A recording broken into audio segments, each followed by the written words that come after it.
अध्याय 231 दोस्तों की बैठक। वेन मियाओ ने मेईशु को एक करीबी दोस्त माना और स्वाभाविक रूप से अपने सामाजिक सर्कल का हिस्सा बनना चाहा। मेईशु के लिए हालांकि लूसी के पास कुछ विशेष स्थिति थी, यह इस हद तक नहीं था कि वह सार्वजनिक रूप से नहीं देखा जा सकता था। उनके पास कोई अनावश्यक उलझाव नहीं था, इसलिए छिपाने के लिए कुछ भी नहीं था। उन्होंने पहले ही एक दूसरे के साथ पहले ही पुष्टि कर दी थी कि वे केवल एक दूसरे को सामान्य मित्र मानते थे। इस व्यवस्था ने मेईशु को अच्छी तरह से अनुकूल किया और उसे इस रिश्ते में अधिक आरामदायक महसूस कराया। ये रेस्तरां बहुत दूर नहीं था जहां जियांग वो और अन्य लोग थे, बस 10 मिनट की ड्राइव पर, इसलिए वेन मियाओ को मेईशु के दोस्त को देखने के लिए लंबा इंतजार नहीं करना पड़ा क्योंकि उसने उल्लेख किया था। रेस्तरां के प्रवेश द्वार पर कुछ बेकार वेट्रेस इकट्ठा हुई थी। ये भोजन नहीं था, इसलिए कई ग्राहक नहीं आ रहे थे और कर्मचारी सभी थोड़ा आलसी थे। जैसा कि वे एक साथ बातचीत करते थे, रेस्तरां का कांच का दरवाजा अचानक बाहर से खुला हो गया। आदत से बाहर वे सभी दरवाजे की ओर देखते थे, लेकिन नवागंतुक को बधाई देने का कोई इरादा नहीं था। हालांकि जब उन्होंने उस व्यक्ति का चेहरा प्रवेश करते हुए देखा तो वे सीधे अविश्वास में खड़े हो गए। उस आदमी की लंबी संकीर्ण आंखें कुछ लंबी पलकें थीं जो उनके ऊपर लटकी हुई थी। उनकी ऊंची और सीधी नाक ने उनके पूरे चेहरे को सुंदर और गरिमापूर्ण बना दिया और उनके भौहों के बीच मामूली फुलाने ने आभा को थोपने का एक स्पर्श जोड़ा। उनकी उपस्थिति ने एक अंतर्निहित बड़प्पन और शक्ति को बाहर कर दिया, जिससे वेट स्टाफ ने उन्हें संपर्क करने में संकोच किया। उसके चेहरे पर एक तारों वाली आंखों वाली नजर वाली केवल एक लड़की ने आगे जाने और पूछने की हिम्मत की, सर, क्या तुम यहाँ खाने के लिए हो? उस आदमी ने उसकी टकटकी को कम कर दिया और उसकी तेज आंखों ने लड़की को स्कैन किया, तुरंत प्रभुत्व की एक हवा जोड़ दी। नहीं नहीं, लड़की पल पल उलझन में थी, किसी को खाने में असमर्थ होने में असमर्थ थी। प्रबंधक ने जल्दी से लड़की को अपने पीछे खींच लिया और आपत्तिजनक तरीके से मुस्कुराया, सर, क्या आप यहाँ किसी से मिलने के लिए हैं? हाँ, आदमी ने हल्के से सिर हिलाया, अंत में वातावरण को स्कैन किया, जो अंत में दूर के कोने में बैठी एक युवती पर ताला लगा रहा था, जो किसी और के साथ बातचीत में लगी हुई थी। एक बेहोश मुस्कान उसके होंठों पर खिली। मैंने उसे पाया। उसने एक कदम उठाया, उसके लंबे पैर उसे सीधे उस दिशा की ओर ले गए। वेन मियाओ की हंसमुख आवाज एक पड़ाव पर आ गई जब उसने इस अप्रत्याशित अतिथि को देखा। वह हड़ताली सुंदर व्यक्ति को चौड़ी आंखें देखी जो अचानक मेईशु के पीछे दिखाई दिया था। उसका मुंह लगभग पानी पिलाया। मेईशु ने पहले से पीछे से ही पदयात्रा सुना था, लेकिन उम्मीद नहीं की थी कि वह व्यक्ति उसके ठीक पीछे रुक जाएगा। उसने अपनी चाय का कप नीचे रखा और देखने के लिए मुड़ गया। उसकी टकटकी अप्रत्याशित रूप से लूसी की अंधेरी आंखों में गिर गई। उसका दिल बेवजह कस गया।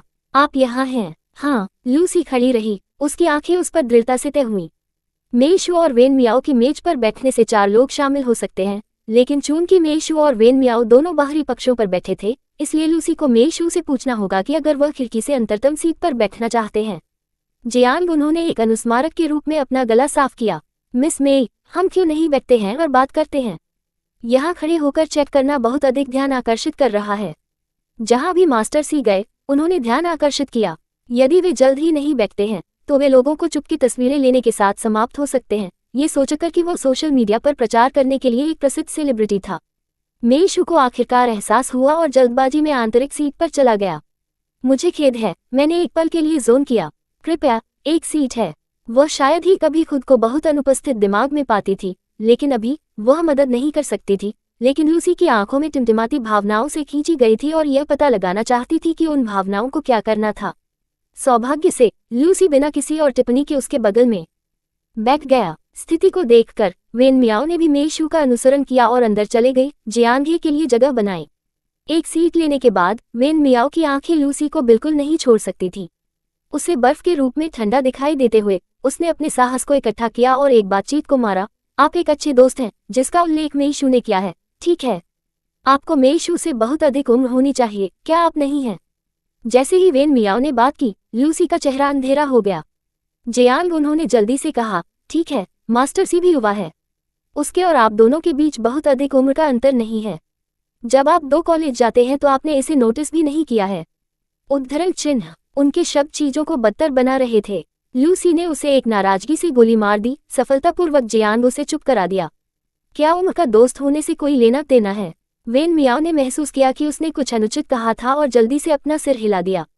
नहीं, इसका मतलब यह नहीं है। मैं मेईशु के दोस्त के बारे में उत्सुक था। मुझे लगा कि वह हमारे जैसा छात्र हो सकता है। आसी इतनी कम उम्र में पहले से ही एक कंपनी के सीईओ हैं। मेईशु ने एक मुस्कुराहट के साथ बातचीत को मोड़ दिया। आपको उम्र पर ध्यान केंद्रित नहीं करना चाहिए। वैसे आप मुझसे क्या बात करना चाहते थे? लूसी ने वेन मियाओ पर नजर डाली लेकिन चुप रहे। मेईशू ने जारी रखा, वेन मियाओ एक अजनबी नहीं है। आप आगे जा सकते हैं और कह सकते हैं कि आप क्या चाहते हैं। उसके शब्दों को सुनकर वेन मियाओ की आंखें उत्साह के साथ जल गईं। वह मदद नहीं कर सकती थी, लेकिन मेईशू के हाथ को पकड़कर उसे सख्ती से हिलाते हुए, शू, तुम मेरे लिए बहुत अच्छे हो, चिंता मत करो, मैं जीवन के लिए तुम्हारा दोस्त बनूंगा। मुझे पता है। मेईशू ने धीरे से वेन मियाओ के हाथ को थपथपाया।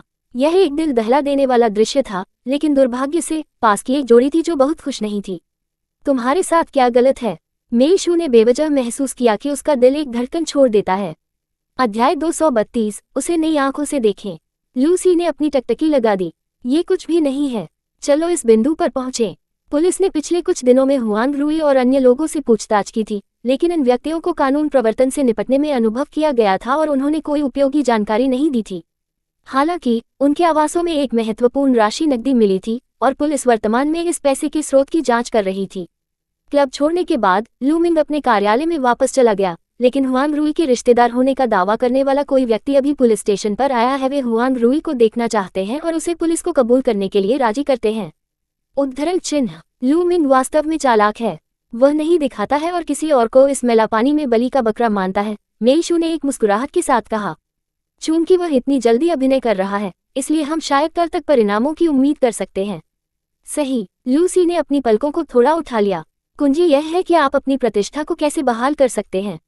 हुआन रूई के साथ शुरू करना और इसे वांग यू में वापस ट्रेस करना मुश्किल नहीं होगा, लेकिन इस घटना का प्रभाव अपर्याप्त था।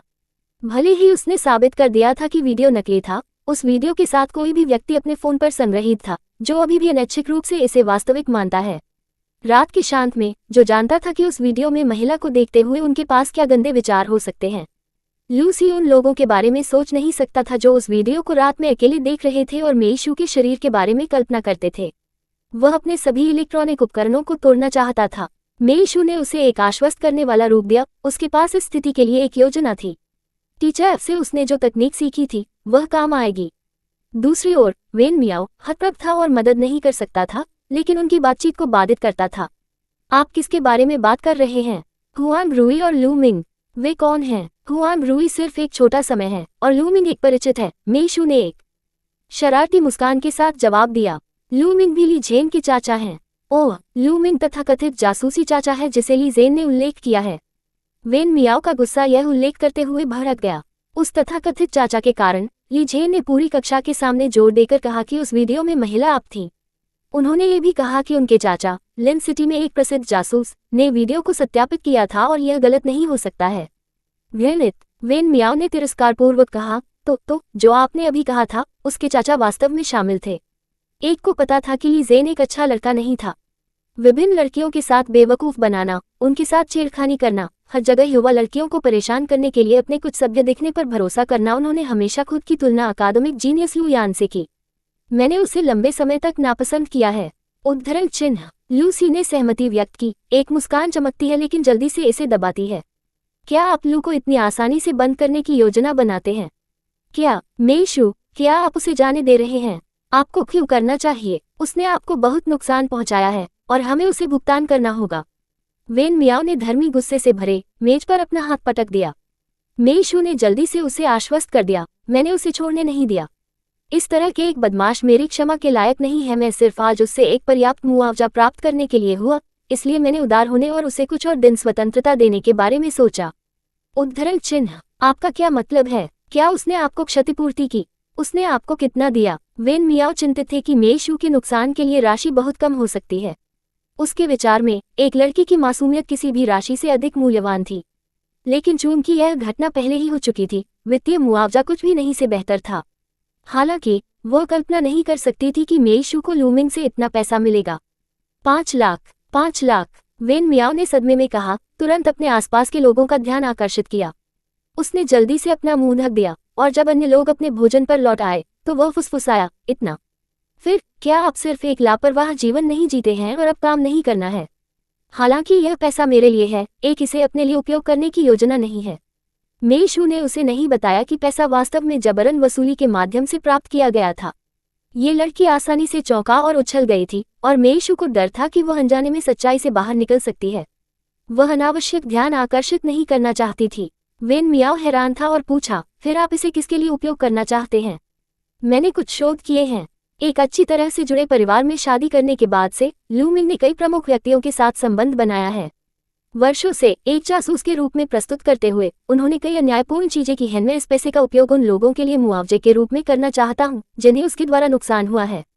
उद्धरण चिन्ह। इस बयान ने न केवल वेन मियाओ को आश्चर्यचकित किया बल्कि लूसी और जियान को भी बनाया, जो वह उसे नए सम्मान के साथ देखता है।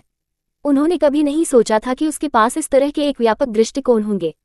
कोई आश्चर्य नहीं कि वह लू मिंग की बेवफाई का सबूत प्राप्त करने के लिए बड़ी लंबाई में गई थी। उसके मन में एक योजना थी। वेन मियाओ अब पूरी प्रशंसा में थे। शू, आप बहुत दयालु हैं। मैं वास्तव में आपको पसंद करता हूँ। यदि आप एक लड़की नहीं हैं, तो मैं आपसे शादी करना चाहता हूँ। आप वास्तव में अद्भुत हैं। अहम। लूसी ने अपने गले को साफ कर दिया, जिससे तारों वाली लड़की को बाधित किया गया। उन्होंने मेई शू की कुर्सी के पीछे अपना हाथ लपका, लेकिन किसी कारण से उन्होंने अपने शरीर को छूने से परहेज किया। अध्याय 233। वह मेरी प्रेमिका है। आप क्या कर रहे हो? मेई शू ने उस पर एक भान उठाई। लूसी का अपना हाथ वापस खींचने का कोई इरादा नहीं था। कुछ भी नहीं, बस थोड़ा आश्चर्य हुआ कि आपने ऐसा किया। मैं पूछ रहा हूं कि आपने अपनी कुर्सी के पीछे अपनी बाह लगाने का फैसला क्यों किया? मेई शू ने अपने आधा हाथ पर नजर डाली, जिससे उनके इरादे स्पष्ट हो गए। लू सी केवल अनिच्छा से अपनी बाह को वापस ले सकती थी और अपनी सीट पर सीधा बैठ सकती थी। मुझे भूख लगी है, मेई शू ने भड़काया। एक पल के लिए उसने सोचा कि उसके बगल में बैठा व्यक्ति अचानक फिर से आराध्य जियो बाओ में बदल गया, लेकिन उनकी ठंडी अभिव्यक्ति बनी रही। ये वास्तव में लूसी था। वेटर, हम ऑर्डर करना चाहते हैं। मेई शू ने सब की दिशा में अपनी उंगलियां दी। मेज पर व्यंजन मेई शू और वेन मियाओ के भोजन से बचे थे। लूसी और जियान के लिए यह उचित नहीं होगा कि वह उन लोगों को खाना जारी रखे, इसलिए उन्होंने उन दोनों को ऑर्डर करने की योजना बनाई जो उन्हें पसंद थे, और वह बिल को पैर रखेगी। रेस्तरां के सामने की मेज पर कई वेट्रेस ने मेई शू की कॉल सुनी और सुंदर आदमी को करीब से देखने का अवसर लेना चाहते थे। लड़कियों ने संकीर्ण गलियारे में भीड़ लगाई, जो सुंदर आदमी का एक अप क्लोज दृश्य प्राप्त करने का मौका देने के लिए तैयार नहीं है। मेई शू थोड़ी देर के लिए इंतजार कर रहा था, लेकिन उसने जो कुछ भी सुना वह पास से ही सरसराहट की आवाज थी। उसने आश्चर्य में अपना सिर घुमाया और देखा कि कई लड़कियों ने लूसी पर तय की गई अपनी तारों वाली आंखों वाली गजों को देखा था। मेई शू मदद नहीं कर सकता, लेकिन अंदर से आहें भरता है और फिर से बाहर बुलाता है। मुझे माफ करना वेट्रेस, क्या आप आ सकते हैं? हम ऑर्डर करना चाहते हैं। उद्धरण चिन्ह। ओह, आ रहा है। जिस लड़की ने दरवाजे पर लूसी का बेसब्री से स्वागत किया था, वह सबसे पहले जवाब देने वाली थी। दूसरों को हटा दिया गया और संघर्ष छोड़ दिया। अब संकीर्ण गलियारे में केवल एक व्यक्ति बचा था। लड़की आखिरकार चली गई। मिस, यह मेनू है। धन्यवाद। मेई शू ने लूसी की ओर इशारा किया और कहा, एक नज़र डालें और जो भी आपको पसंद है उसे ऑर्डर करें। जब उसने मेई शू के शब्दों को सुना तो लड़की को जमे हुए थे। उसने एक निश्चित नियम को समझने के लिए लंबे समय तक रेस्तरां में काम किया था। जब एक आदमी और एक महिला खाने के लिए बाहर गए, अगर महिला ने बिल का भुगतान किया तो वे सबसे अधिक संभावना एक विवाहित जोड़े थे, क्योंकि पति अक्सर वित्त को संभालने के साथ अपनी पत्नियों को सौंपते थे। अगर आदमी ने बिल का भुगतान किया तो वे शायद एक जोड़े थे। हालांकि मेई शू के स्वर से ये स्पष्ट था कि उन दोनों में से दोनों एक विवाहित जोड़े नहीं थे। ये रेस्तरां शीर्ष स्तरीय नहीं हो सकता है, लेकिन यह एक जगह नहीं थी जो किसी को भी भोजन कर सकता है। लड़की मदद नहीं कर सकती है, लेकिन अधिक असामान्य संभावना के बारे में सोचती है। इसे ध्यान में रखते हुए जब लड़की ने लूसी को देखा तो उसकी टकटकी में जिज्ञासा का संकेत था। माफ करना सर, आप जीने के लिए क्या करते हैं? लूसी ने अपने स्वर को अजीब पाया और एक भान उठाए। मुझे खेद है, एक इसका खुलासा नहीं कर सकता। लड़की को शर्मा गया और जल्दी से अपना सिर नीचे कर दिया। मुझे खेद है, एक का मतलब आपकी गोपनीयता में नहीं है। मैं सिर्फ आपको जानना चाहता था। यदि आपकी कोई प्रेमिका नहीं है तो मैं। उसने अपना सिर नीचे कर दिया। उसके ईयरलोब्स ने उज्ज्वल लाल रंग की। अपने तेज दिल की धड़कन के बीच में उसने अचानक निर्णय लिया और कागज का एक छोटा सा टुकड़ा सौंप दिया। यह मेरी संपर्क जानकारी है। यदि आपकी कोई प्रेमिका नहीं है तो कृपया मुझे जाने, भले ही यह सिर्फ दोस्तों के रूप में हो। बहुत खूब। वेन मियाओ ने लड़की के साहस पर चमत्कार किया और मदद नहीं कर सकी, लेकिन दूसरी ओर जियान वह तमाशा देखने में कोई दिलचस्पी नहीं थी। जिस क्षण लड़की ने नोट को सौंप दिया वह एक ठंडे पसीने में टूट गया। मिस, उसकी एक प्रेमिका है, इसलिए वह आपकी संपर्क जानकारी स्वीकार नहीं कर सकता है। क्षमा करें, उसकी एक प्रेमिका है। लड़की ने सहज रूप से मेई शू को देखा। मेई शू ने जल्दी से अपना सिर हिला दिया। वह इस लड़की की संभावित प्रेम रुचि को बर्बाद करने के लिए नहीं बनना चाहती थी। लेकिन इससे पहले कि वो कुछ भी कहती, लूसी बाहर पहुंची और लड़की के ठीक सामने उसके कंधे के चारों ओर अपना हाथ डाल दिया। यह मेरी प्रेमिका है, क्या अब हम ऑर्डर कर सकते हैं?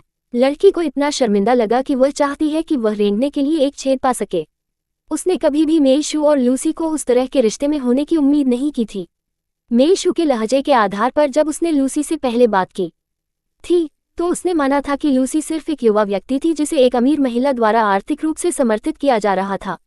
हालांकि उसके पास इस तरह के एक सुंदर आदमी का समर्थन करने के लिए पैसे नहीं थे, दोस्त होने के नाते और कभी कभी भोजन के लिए बाहर जाने के लिए उसकी आंखें दावत देने के लिए अभी भी इसके लायक होंगे। इसके अलावा जब तक वह सिंगल था उसके पास एक मौका हो सकता है, लेकिन उसने कभी नहीं सोचा था कि वह इस स्थिति में होगी। मेईशू पूरी तरह से स्तब्ध था और उसके कंधे पर आराम करने वाला हाथ अविश्वसनीय रूप से गर्म था, इस बिंदु पर कि उसने खुद को अपनी हथेली की गर्मी के लिए कुछ हद तक तरसते हुए पाया, उसे दूर धकेलने के लिए भूल गया। जब वह इससे बाहर निकली तो अन्य लोग पहले से ही अपना भोजन ऑर्डर करना समाप्त कर चुके थे। लूसी शांति से उसके टकटकी को नोटिस करने के लिए इंतजार कर रहा था। आप क्या सोच रहे हैं? जैसा कि उन्होंने कहा, उसकी उंगलियां एक विचारोत्तेजक तरीके से उसके कंधे को ऊपर और नीचे चली गईं। मेईशू ने जल्दी से अपना हाथ दूर धकेल दिया। आपने क्यों कहा कि मैं आपकी प्रेमिका हूँ? ये परेशानी से बचने का एक अच्छा तरीका है। लूसी ने शांति से अपनी गर्म चाय को दबा दिया। नर्वस? क्या आप? मैं क्यों घबराऊंगा? मेईशू ने जल्दी से इनकार कर दिया। क्या ऐसा है? लूसी ने अपना सिर झुका लिया और उसकी टकटकी उसकी प्रोफाइल पर स्पष्ट रूप से गिर गई। फिर आपके कान इतने लाल क्यों हैं? अध्याय 234, सत्य का खुलासा। दोनों के बीच बातचीत वाकई कुछ अस्पष्ट हो गई थी। यहाँ तक कि वेन मियाओ ने भी इसे देखा और उसकी आंखें शरारती ढंग से उन दोनों के बीच घूम गईं। अस्वाभाविक रूप से मेईशू ने कहा, मुझे बस गर्मी लग रही है। वास्तव में लूसी की आवाज बहुत धीमी थी, इतना मुलायम कि ऐसा लगा जैसे उसके दिल पर पंख लग गया हो। मेईशू को अचानक अंदर थोड़ी खुजली महसूस हुई और उसका पूरा शरीर कुछ असहज महसूस हुआ। अगले सोमवार को सब कुछ वैसा ही हुआ जैसा उन्होंने उम्मीद की थी।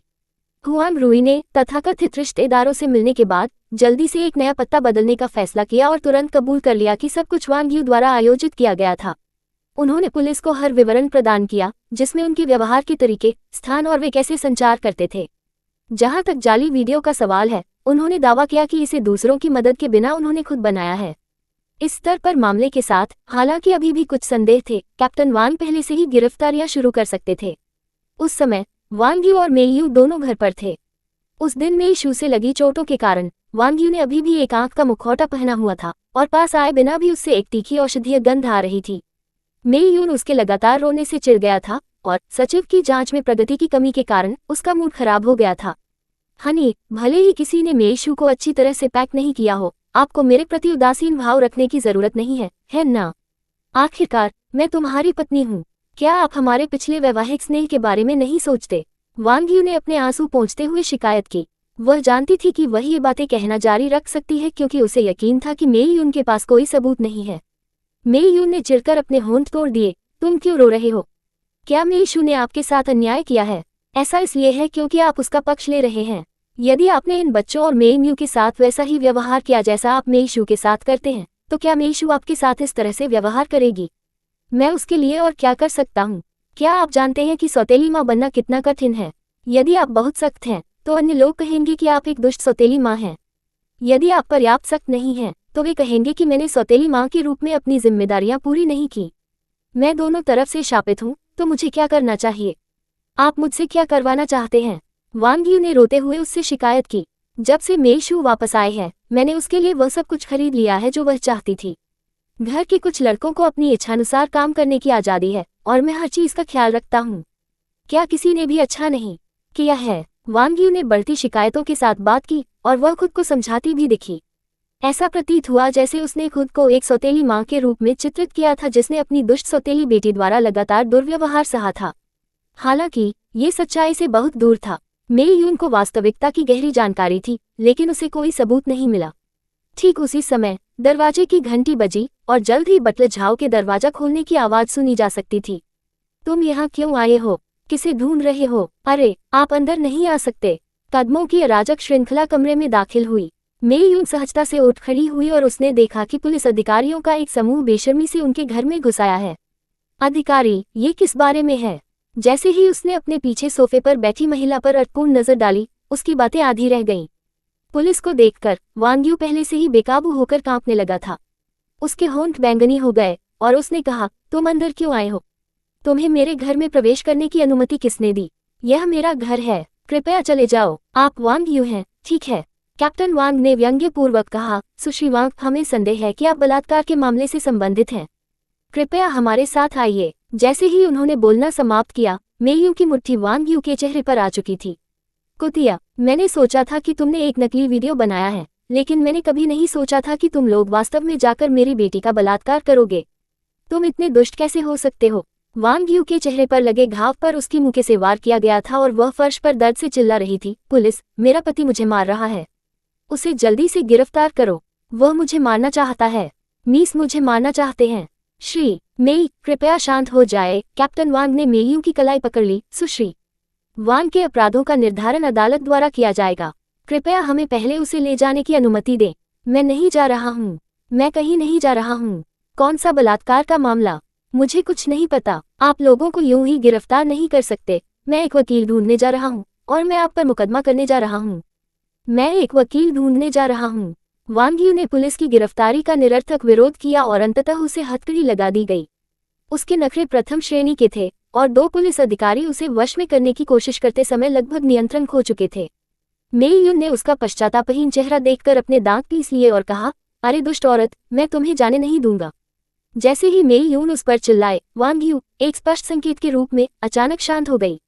ऐसा लग रहा था जैसे उसे एहसास हो गया था कि इस बार वह वास्तव में मदद से परे है, इसलिए उसने पुलिस को उसे ले जाने की अनुमति दी।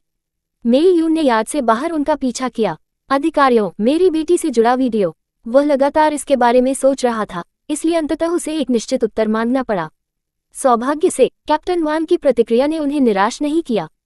ये वास्तव में एक जालसाजी है और हमें पता चला है कि आपकी पत्नी ने वीडियो में उन गुंडों को एक महत्वपूर्ण राशि दी है। हाल ही में उनके बैंक खाते में बड़ी रकम भी जमा हुई थी। क्या आप जानते हैं? मेयू क्षण भर के लिए स्तब्ध रह गई लेकिन तुरंत समझ गई। उसने अपना व्यवसाय बेच दिया। अध्याय 235, बेशर्म काय। हाँ, जानकारी से पता चलता है कि सुश्री वांग ने अपनी सारी संपत्ति बेच दी और नकदी का एक हिस्सा वर्तमान में हुआंग रूई के कब्जे में है। वीडियो में रंगे सुनहरे बालों वाला लड़का, कैप्टन वांग ने कड़वी मुस्कान के साथ कहा, इस समय हम जो देख सकते हैं वह इस तरह है। मेयू को उसके शब्दों का आशय समझ में नहीं आया, लेकिन उसे एक बात समझ में आ गई। वांग यू ने वास्तव में मेयू को दूर भगाने के लिए ऐसे घृणित तरीकों का इस्तेमाल किया था। क्या उसे इस बात का एहसास भी था कि मेयू उस व्यक्ति द्वारा छोड़ी गई बेटी थी जिसे वह सबसे ज्यादा प्यार करता था? वह उसका अपना मांस और खून थी। मेयू इतना क्रोधित था कि उसने मेज से एक चाय का कप उठाया और वांग यू के सिर पर फेंक दिया। अभागी औरत, जब तुम जेल से बाहर आओगी तो मैं तुम्हें भी नहीं छोड़ूंगा। प्रभाव से चाय का प्याला टूट गया और वांग यू का चेहरा कट और चोटों से ढक गया था और शायद ही कोई पहचानने योग्य लक्षण बचा था। इतनी हद तक क्यों जायनाब ने हमारे साथ जबरदस्ती की है, इसलिए अब हमें आपसे पूछताछ के लिए हमारे साथ पुलिस स्टेशन आने के लिए कहना होगा। कैप्टन वांग ने मेयू को भी कार में बिठाने के लिए 2 अधिकारियों को हाथ हिलाते हुए कहा। वांग यू मेयू के बगल में सख्ती से बैठी थी। उसकी आंखें हवा पर टिकी थी और यह स्पष्ट नहीं था कि वह क्या सोच रही थी। जैसे ही कैप्टन वांग को जांच परिणाम मिले, उन्होंने स्कूल को सूचित किया। परिणाम जानने के बाद ग्रेड निदेशक को बहुत राहत मिली और उसने ये खबर सभी तक फैला दी। उनके जानबूझकर और सूक्ष्म प्रभाव से स्कूल के सभी छात्रों और शिक्षकों को ये जानने में आधे दिन से भी कम समय लगा कि मेयू को फंसाया गया था और फ्रेम अप के पीछे का व्यक्ति उसकी सौतेली मां वांग यू, मेयू की मां थी। एक पल में जो लोग पहले मेयू को नीची नजर से देखते थे, उन्हें उसका सामना करने में शर्मा रही थी। जब वेन मियाओ ने खबर सुनी तो वह तुरंत ली जेन के साथ समस्या ढूंढने चली गई। यह एक ऐसा अवसर था जिसे वह गंवा नहीं सकती थी और ली जेन, जिसने स्थिति का फायदा उठाने की कोशिश की थी, को जाने देने का उसका कोई इरादा नहीं था। पकड़ना। वेन मियाओ अभी अभी अपनी कक्षा के प्रवेश द्वार पर पहुंचे और उन्होंने ली जेन को शौचालय की ओर तेजी से जाते देखा। ली जेन रुकी, फिर अप्रसन्न भाव से उसकी ओर देखने लगी। यह क्या है? क्या आप भूल गए हैं कि आपने पहले क्या कहा था? वेन मियाओ ने उसके ठंडे व्यवहार की परवाह नहीं की और उसके पास आकर उसका रास्ता रोक दिया। शर्त तो शर्त होती है। आपने बार बार कसम खाई है कि मेयू दोषी है। अब आपको क्या कहना है? मैंने झूठ नहीं बोला। मेरे चाचा ने पुष्टि की कि वीडियो नकली नहीं था। ली जेन कर्कश आवाज में चिल्लाया। शोरगुल वाला हॉलवे अचानक शांत हो गया, केवल ली जेन की आवाज की गूंज रह गई। हंगामा देखने के लिए मेयू समय पर पहुंचे और लुयान के साथ मिलकर भीड़ के बीच से आगे बढ़े और देखा कि क्या हो रहा है। क्या तुम ठीक हो? मियाओ मियाओ। मेयू ने उसका हाथ पकड़ा और ऊपर से नीचे तक उसका मूल्यांकन किया। वेन मियाओ ने अपना सिर हिलाया और कहा, मुझे क्या हो सकता है? ये वह आदमी है जिसने अपना आपा खो दिया है। वह जानबूझकर मुझ पर तेज आवाज में चिल्लाया, लेकिन चाहे वह कितनी भी तेज आवाज में चिल्लाए, इससे ये तथ्य नहीं बदलेगा कि वह गलत था। मेई शू ने ली जेन की ओर देखा, उसकी आंखें स्पष्ट घृणा से भर गईं। आपने अतीत में इतने दृढ़ विश्वास के साथ मुझ पर गलत काम करने का आरोप लगाया था, और अब जब सच्चाई सामने आ गई है, तो आप में अपनी गलती स्वीकार करने का साहस भी नहीं है। ली जेन, आप एक बेशर्म काय से ज्यादा कुछ नहीं हैं। ली जेन क्रोधित हो गए और उनका चेहरा लाल हो गया। आप किसे काय कह रहे हैं? मेरे चाचा गलत नहीं होंगे। हो सकता है कि यह आपका मेई परिवार हो जिसने पुलिस से आपका नाम साफ करवाने के लिए कुछ तरीकों का इस्तेमाल किया हो। वास्तविक सच्चाई वह है जिसे केवल आप ही अपने हृदय की गहराई से जानते हैं। मेई शू ने ठंडे स्वर में कहा, मेरे परिवार के पास कानून तोड़ने और अवैध साधनों का उपयोग करने की शक्ति नहीं है। यह आप ही हैं जो अब भी अपनी गलती मानने से इनकार करते हैं। ली जेन, आप एक घृणित व्यक्ति हैं। ली जेन का चेहरा गुस्से से लाल हो गया, फिर भी उसे नहीं पता था कि इसका खंडन कैसे किया जाए। जब उन्हें वीडियो मिला तो उन्होंने इसे अपने चाचा से प्रमाणित करवाया। सकारात्मक पुष्टि मिलने पर उसके मन में मेई शू के प्रति गहरी नफरत पैदा हो गई थी। वह ये भी नहीं जानता था कि वह उससे नफरत क्यों करता था, लेकिन जब उसने उन लोगों के साथ उसकी छेड़खानी का वीडियो देखा तो वह अपनी ईर्ष्या को नियंत्रित नहीं कर सका, और यहाँ तक कि उसका चेहरा भी उसके लिए घृणित हो गया। उसने स्कूल में बेरहमी से उसका दमन करना शुरू कर दिया था, उसके शर्मनाक रहस्यों को व्यापक रूप से उजागर कर दिया था और सार्वजनिक रूप से खुद को उससे दूर कर लिया था। ऐसा लगता था मानो यही एकमात्र तरीका था जिससे उसकी ईर्ष्या कुछ हद तक कम हो सकती थी। लेकिन ऐसा लग रहा था कि किस्मत उनके साथ क्रूर मजाक कर रही थी। उसके आमतौर पर अचूक चाचा ने इस बार गंभीर गलती की थी। जब शिक्षकों ने कक्षा में पुलिस जांच के नतीजों की घोषणा की तो उसने लगभग अपनी कलम आधी ही तोड़ दी। वह किस तरह का व्यक्ति बन गया था जिसने एक बार मेई शू के शर्मनाक रहस्यों को सार्वजनिक रूप से फैलाया था? क्या वह, जैसा कि मेई शू ने वर्णन किया है, एक घृणित काया था, या प्रेम और घृणा से ग्रस्त एक दयनीय प्राणी था? वह भी नहीं बनना चाहता था। इस समय वह इससे अधिक कुछ नहीं चाहता था कि वीडियो में जो कुछ हुआ वह वास्तविक हो। केवल तभी वह सर्वोच्च नैतिक दृष्टिकोण से उसकी आलोचना कर सकता था, उसका तिरस्कार कर सकता था और उस आरोप लगाने वाली नज़र से बच सकता था जो अब वह उस पर डालती है। वह नज़र चाकुओं की तरह लग रही थी, धीरे धीरे और दर्द से उसे चीर रही थी, फिर भी उसे मौत देने में असमर्थ थी। आप क्या चाहते हैं? ली जेन ने भावहीन होकर पूछा। मेई शू ने अपने होठों के कोनों को थोड़ा ऊपर उठाया। सुना है कि आपने वेन मियाओ के साथ शर्त लगाई थी, और यदि आप हार गए तो आपको घुटने टेककर माफी मांगनी थी। मुझे। अध्याय 236, सार्वजनिक आलोचना का लक्ष्य। ली जेन का चेहरा एक पल के लिए पीला पड़ गया। मैंने ऐसा नहीं कहा। अरे, आप इसे स्वीकार क्यों नहीं करते? वेन मियाओ ने तुरंत सबूत के तौर पर अपनी पिछली चैट के स्क्रीनशॉट पेश किए। हर किसी ने इसे देखा। ली जेन, क्या आप स्कूल में अपनी प्रतिष्ठा बनाए रखना नहीं चाहते? अब उसने स्वयं को एक कठिन परिस्थिति में पाया। लू यान ने मुस्कुराते हुए चेहरे के साथ कहा, ली जेन, एक असली आदमी हार स्वीकार करने को तैयार है। जब आप गलत हो तो माफी मांगना शर्मनाक नहीं है, लेकिन अपने कार्यों को स्वीकार करने से इनकार करना वास्तव में लोगों को आपको नीची नज़र से देखने पर मजबूर करता है। जैसे ही वह बोला, उसने जानबूझकर इधर उधर देखा। कई लोगों की नज़र उस पर पड़ी और शर्म से उनका सिर झुक गया।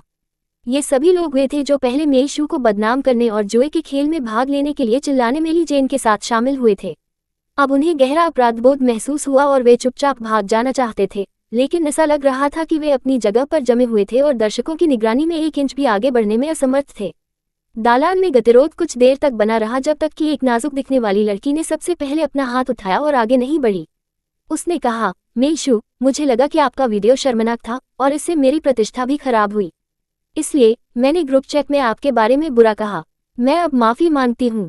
क्या आप मुझे माफ कर सकते हैं? हम माफी के रूप में घुटने टेकने पर सहमत हुए, वेन मियाओ ने जोर दिया। लड़की उसकी मान से डर गई और उसने तुरंत अपना हाथ हटा लिया। उसकी आंखों से आंसू बहने लगे।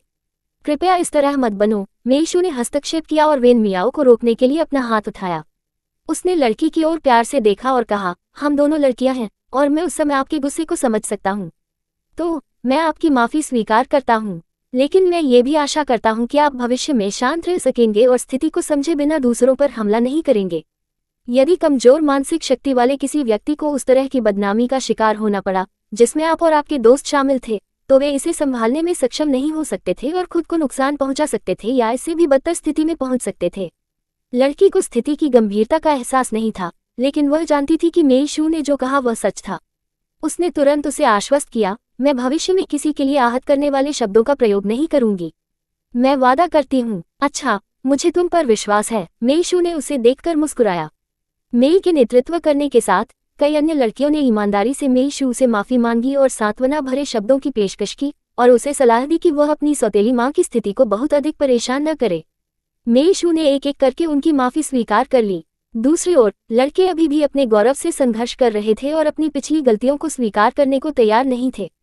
मेईशू मदद नहीं कर सका लेकिन बेरुखी से टिप्पणी की, मैंने कभी नहीं सोचा था कि हमारे हाई स्कूल सीनियर वर्ग में सैकड़ों छात्रों के साथ एक भी ऐसा नहीं होगा जो असली आदमी की उपाधि तक पहुंच सके। उसके शब्दों ने तुरंत कई लोगों की आत्माओं को उत्तेजित कर दिया। एक हट्टा कट्टा लड़का खड़ा हुआ और बोला, मेईशू, मैं आपसे माफी मांगता हूँ, लेकिन मैं खुद को भी समझाना चाहता हूँ।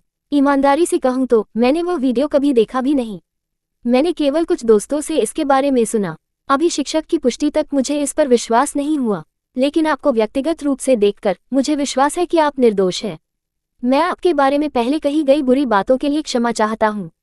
मुझे माफ करें। मेईशू ने भौहें उठाई और कहा, मुझे आपकी कही हर बात पर विश्वास है और मैं आपकी माफी स्वीकार करता हूँ। उसके साथ शुरुआत करते हुए दालान में कई लड़के मेईशू से माफी मांगने के लिए आगे आए। कुछ उससे दोस्ती करना चाह रहे थे। आखिरकार कौन इतने अच्छे दिखने वाले व्यक्ति से दोस्ती नहीं करना चाहेगा, विशेषकर मेईशू जैसे आकर्षक, शालीन और सक्षम व्यक्ति से। वह व्यावहारिक रूप से एक देवी थी। एक एक करके लोग मेईशू के पास पहुंचे, उससे दोस्ती स्थापित करना चाहते थे। उस क्षण में वह पूरी वरिष्ठ कक्षा में सबसे लोकप्रिय लड़की बन गई। ये व्यवस्था की मदद के कारण नहीं था, बल्कि इसलिए था क्योंकि उसके व्यक्तिगत आकर्षण ने लोगों को उसकी ओर आकर्षित किया था और वे स्वेच्छा से उससे दोस्ती करना चाहते थे। जब दृश्य शांत हुआ तो सभी का ध्यान ली जेन पर केंद्रित हुआ। इतने सारे लोगों के मेईशू से माफी मांगने के लिए आगे बढ़ने और मेईशू द्वारा विनम्रतापूर्वक उन्हें घुटने टेकने से बचाने के साथ उन्हें पहले से ही अपना चेहरा बचाने का मौका दिया गया था।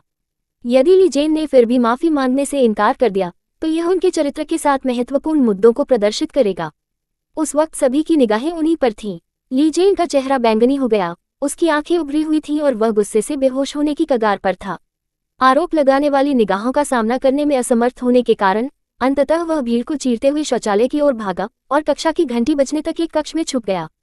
पिछले समूह के नेता ने मेईशू को परेशान करने के लिए समूह चैट की स्थापना की थी, लेकिन अब स्थिति को देखते हुए उन्होंने स्वेच्छा से समूह के नेता का पद लुयान को सौंप दिया।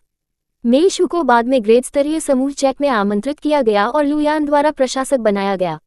जो दोनों पक्ष मेईशू की ओर से बहस कर रहे थे, उन्होंने अब एक संयुक्त मोर्चा बना लिया है और ली जेन की आलोचना करने लगे हैं। जांच और आलोचना को सहन करने में असमर्थ ली जेन ने समूह छोड़ने का फैसला किया और प्रभावी रूप से खुद को पूरे वरिष्ठ ग्रेड से अलग कर लिया। इस परिणाम को देखते हुए मेईशू को जोर से हंसने से रोकने के लिए संघर्ष करना पड़ा। अपने पिछले जीवन में मेईम्यू ने सहानुभूति बटोरने और उसे दूसरों के गुस्से का निशाना बनाने के लिए चालाकी भरी रणनीति का इस्तेमाल किया, जिससे अंततः मेईशू की दुखद मृत्यु हो गई। ली जेन ने दोनों पक्षों से खेला, अपनी भावनाओं के बारे में उसे धोखा दिया, जाहिर तौर पर एई परिवार के साथ पक्षपात किया, जबकि गुप्त रूप से अपनी बहन से शादी करने की योजना बनाई। उसे उम्मीद नहीं थी कि इस बार इन दो व्यक्तियों से निपटना इतना आसान होगा। अध्याय 237 सदन से बाहर निकाल दिया गया। हालांकि एक और चीज थी जो उसने अभी तक पूरी नहीं की थी। स्कूल के बाद मेईशू ने अपने सहपाठियों के साथ खरीदारी करने का बहाना बनाया और मेईयू द्वारा भेजे गए ड्राइवर को भगा दिया। वह अकेली टैक्सी लेकर एक विला क्षेत्र में चली गई। कार केवल गेटेड समुदाय के बाहर ही रुक सकती थी। मेईशू ने किराया चुकाया, कार से बाहर निकली और अपने फोन में नवीनतम फोन नंबर डायल किया। जल्द ही सूट पहने एक आदमी उसका स्वागत करने के लिए बाहर आया। आपको मिस मेई होना चाहिए, जैसा कि फोन कॉल में बताया गया है। कृपया अंदर आएं। प्रवेश द्वार पर बटलर और सुरक्षा गार्ड के साथ अभिवादन का आदान प्रदान करने के बाद उन्होंने गेट खोलने के लिए एक कार्ड स्वाइप किया और उसे समुदाय में आमंत्रित किया। मिस शेंग एक दिन से आपका इंतजार कर रही है, लेकिन मिस्टर शेंग जल्द ही वापस आएंगे। मिस शेंग मिस्टर को नहीं चाहती है, शेंग आपसे मिलना चाहता है, इसलिए कृपया इसे जल्दी करें। मैं समझता हूँ, मेईशू ने जवाब में धीरे से सिर हिलाया।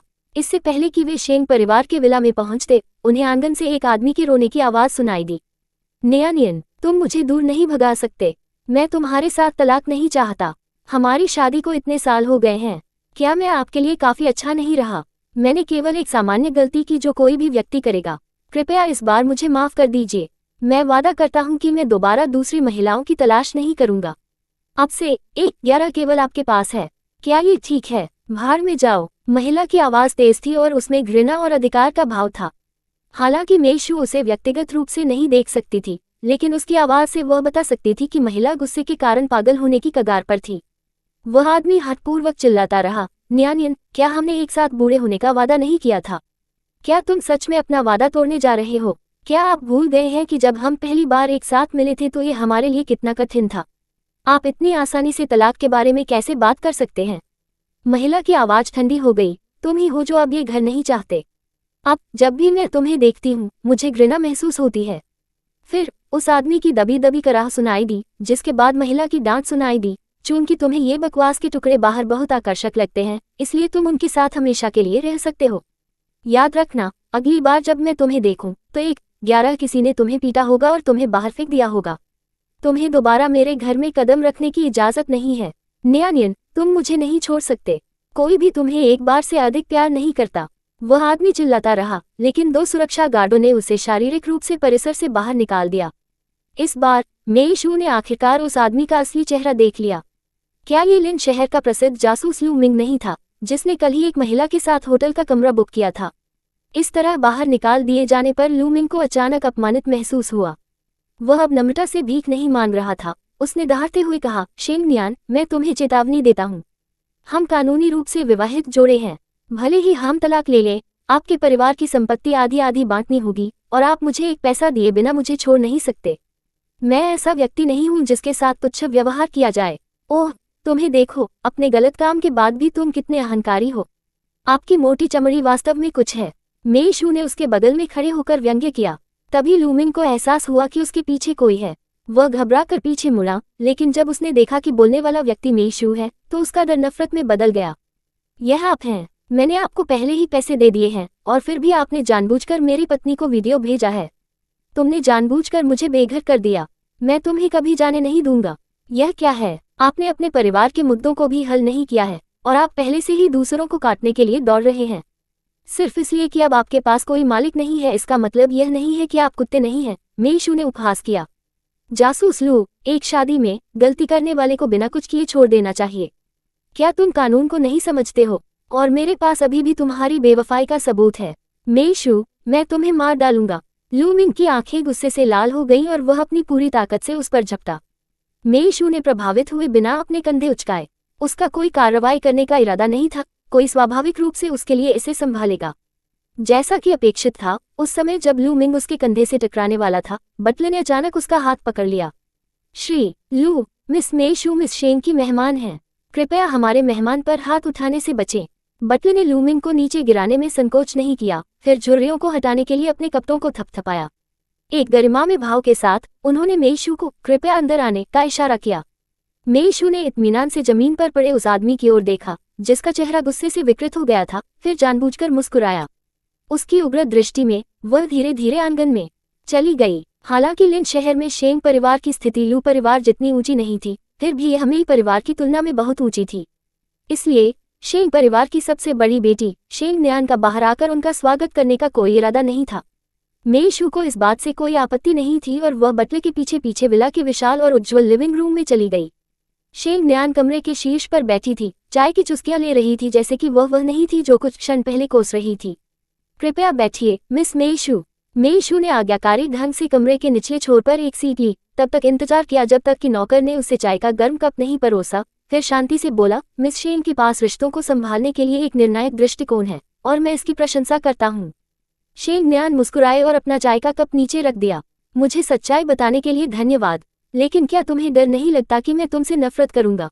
मिस शेंग उस तरह की व्यक्ति नहीं है। मेईशू ने परोक्ष रूप से उनकी प्रशंसा की। शेंग न्यान को यह सुनकर अच्छा लगा और लू मिंग द्वारा अभी अभी भड़काया गया आक्रोश भी तुरंत दूर हो गया। मुझे बताओ, तुम मुझसे व्यक्तिगत रूप से क्यों मिलना चाहते थे? अध्याय 238 प्रत्यक्षदर्शी। यह मामला बहुत महत्वपूर्ण है। मेईशू ने अपनी बात कहने में जल्दबाजी नहीं की, इसके बजाय उसने उससे एक वादा हासिल करने की योजना बनाई। मिस शेंग, मैं जो कहने जा रहा हूँ वह आपके गुस्से को भड़का सकता है, इसलिए मुझे उम्मीद है कि चाहे कुछ भी हो, आप मेरी बात ध्यान से सुनेंगे। तुम्हें मुझे बीच में नहीं रोकना चाहिए या मुझे बाहर नहीं निकालना चाहिए। ये सुनकर मिस शेंग की आंखें अविश्वास से चमक उठी। सिर हिलाने से पहले उसने बटलर पर एक नजर डाली। ठीक है, मैं वादा करता हूँ। आगे बढ़ो और कहो कि तुम क्या चाहते हो। अच्छी बात है। मेईशू ने अपनी निगाहें नीचे की और उनकी आश्चर्यचकित निगाहों के बीच धीरे से कहा, मैं 6 साल पहले पैन माउंटेन रोड पर हुई कार दुर्घटना के बारे में बात करने जा रही हूँ। तुम किस बारे में बात कर रहे हो? मिस शेंग अविश्वास में खड़ी हो गई और क्षण भर के लिए अपने नेक आचरण को त्याग दिया। उसकी आंखें अविचल सदमे से भर गईं। आप इसे क्यों उठा रहे हैं? क्या आप जानते हैं कि उस घटना का हमारे शेंग परिवार के लिए क्या मतलब है? 6 साल पहले पैन माउंटेन रोड पर कार दुर्घटना ने न केवल मेईशू की मां बायलिंग की जान ले ली, बल्कि इसके परिणामस्वरूप मिस शेंग की मां की भी मौत हो गई। पुलिस जांच के अनुसार पूरी दुर्घटना देखने के सदमे के कारण मिस शेंग की मां को दिल का दौरा पड़ा और क्योंकि अस्पताल बहुत दूर था, इलाज में देरी के कारण उनकी दुखद मृत्यु हो गई। इसे बायलिंग के कारण हुई एक अप्रत्यक्ष त्रासदी माना जा सकता है। हालांकि मेईशू को पुराने घावों को फिर से खोलते हुए इस पुराने मामले पर फिर से विचार करना पड़ा। ऐसा इसलिए था क्योंकि उस समय सच्चाई का एकमात्र प्रत्यक्षदर्शी शेंग क्वान था, जो मिस शेंग की मां के साथ उसी कार में था। मुझे पता है कि इस मामले को उठाने से आपको बहुत असुविधा होगी, लेकिन मिस शेंग, मुझे उम्मीद है कि आप समझ सकती हैं कि उस समय पीड़ित न केवल शेंग परिवार से थे, बल्कि मेरे मेई परिवार पर भी असर पड़ा था। प्रभावित? किससे प्रभावित? मिस शेंग मंच से नीचे उतर गई। उनका नेक व्यवहार अब खत्म हो गया। वह मेईशू के पास आए और उसका कॉलर पकड़ लिया। मैं आपसे पूछ रहा हूं कि मेरी मां की मौत के लिए कौन जिम्मेदार है? किसी का इरादा आपकी मां को नुकसान पहुंचाने का नहीं था, लेकिन मेरी मां की मृत्यु के कारण अप्रत्यक्ष रूप से श्रीमती शेंग की मृत्यु हो गई। आपको मेरे परिवार पर दोष नहीं मढ़ना चाहिए, इसके बजाय आपको मेरी मां की मौत के लिए जिम्मेदार व्यक्ति से नफरत करनी चाहिए। मेईशू ने उसकी आंखों में देखा, भावना का कोई भी निशान बाहर नहीं निकलने दिया। उन दोनों ने बहुत देर तक आंखें बंद की, कुछ सांसें तक स्थिर खड़े रहे। अंत में मिस शेंग ही सबसे पहले पीछे हट गईं। उसने अचानक अपनी पकड़ ढीली कर दी और एक गहरी आह भरी। मेरी मां की मृत्यु एक दुर्घटना थी। मुझे किसी के प्रति गलत भावना नहीं रखनी चाहिए। मैं मेरे परिवार के मामलों में शामिल नहीं होना चाहता। आप जा सकते हैं, लेकिन तुम्हारे पिता ही एकमात्र प्रत्यक्षदर्शी हैं। मेईशू इतनी आसानी से नहीं जाना चाहती थी और अधिक दबाव डालते हुए उसकी कलाई पकड़ ली। मैं उस वर्ष क्या हुआ, इसका सारा विवरण जानना चाहता हूँ। एक भी विवरण छूटना नहीं चाहिए। मेरे पिता आपको बताने को तैयार नहीं होंगे। इतने सालों तक मेरी मां की मृत्यु हमेशा उनके दिल में सबसे गहरा घाव रही है। वह किसी को भी अतीत को अपने सामने लाने की इजाजत नहीं देंगे। मिस शेंग ने दृढ़ निश्चय के साथ उसकी ओर देखा। मैं तुम्हें आज का मामला बता दूंगा क्योंकि तुमने मुझे लू मिंग के संबंध का सबूत ढूंढने में मदद की थी। मैं दिखावा करूंगा कि मैं आज आपसे कभी नहीं मिला। आप कृपया चले जाइए। मिस शेंग, अगर उस समय वह कार दुर्घटना नहीं होती तो आपकी मां की मृत्यु नहीं होती। क्या आप ये पता लगाना नहीं चाहती कि इससे प्रभावित निर्दोष लोगों के लिए कौन जिम्मेदार है? मेईशू ने अपनी कलाई को दबाया और धीरे धीरे बल बढ़ाया। मैं उस समय केवल एक बच्चा था और मेरी मां की मृत्यु के बाद मेरे पिता ने दूसरी शादी कर ली और मुझे ग्रामीण इलाकों में भेज दिया गया। मैं हाल ही में लौटा हूँ। उस समय हम सभी इतने छोटे थे और हम जांच नहीं कर सकते थे। ये समझ में आता है, लेकिन क्या अब हम वास्तव में उनकी मौतों से आंखें मूंद लेना चाहते हैं? मिस शेंग की आंखों में आंसू आ गए। इतने सालों तक उसकी मां उसकी यादों से कभी ओझल नहीं हुई। हाल ही में वह अक्सर अपनी मां के सपने देखती थी और उस ओसमंथस कैंडी को याद करती थी जो उसकी मां उसके लिए बनाती थी। प्रत्येक स्मृति जितनी मधुर थी उतनी ही हृदय विदारक भी। फिर सपने में अंतिम दृश्य बहुत भयानक था। हर जगह चमकदार लाल रंग में रंगा हुआ था। हर तरफ से कदमों की कर्कश आवाज गूंज रही थी। अनगिनत लोग उसके पास से गुजर रहे थे, फिर भी उनमें से किसी ने भी उसे नहीं देखा। तभी सफेद चादर से ढकी एक महिला को एक डॉक्टर ने कार से बाहर निकाला। जैसे ही स्ट्रेचर वहां से गुजरा, हवा के एक झोंके ने चादर का एक कोना उठा लिया। मिस शेंग स्पष्ट रूप से देख सकती थी कि यह उसकी मां का चेहरा था, लेकिन उस चेहरे पर अब कोई गर्मजोशी भरी मुस्कान नहीं थी, केवल एक घातक पीला चेहरा।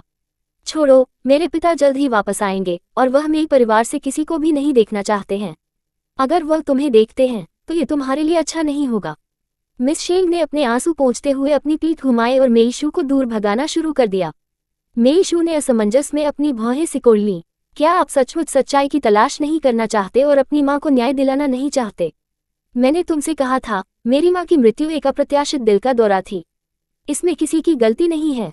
अब जाओ, शेंग ने दृढ़ता से जोर दिया। बातचीत के लिए कोई जगह नहीं छोड़ी। कोई विकल्प न होने पर मेईशू केवल अस्थायी रूप से हार मान सकती थी और दूसरे समाधान की तलाश कर सकती थी। लेकिन जैसे ही बटलर उसे लिविंग रूम से बाहर ले जाने वाला था, बाहर के नौकरों की आवाज उन तक पहुंची। मिस्टर शेंग वापस आ गए हैं और मिस शेंग अंदर एक मेहमान से मिल रही हैं। मिस शेंग का चेहरा तुरंत पीला पड़ गया। उसने जल्दी से मेईशू का हाथ पकड़ा और ऊपर चली गई और जल्दी से उसे अपने कमरे में धकेल दिया। Subscribe for latest updates and more similar stories.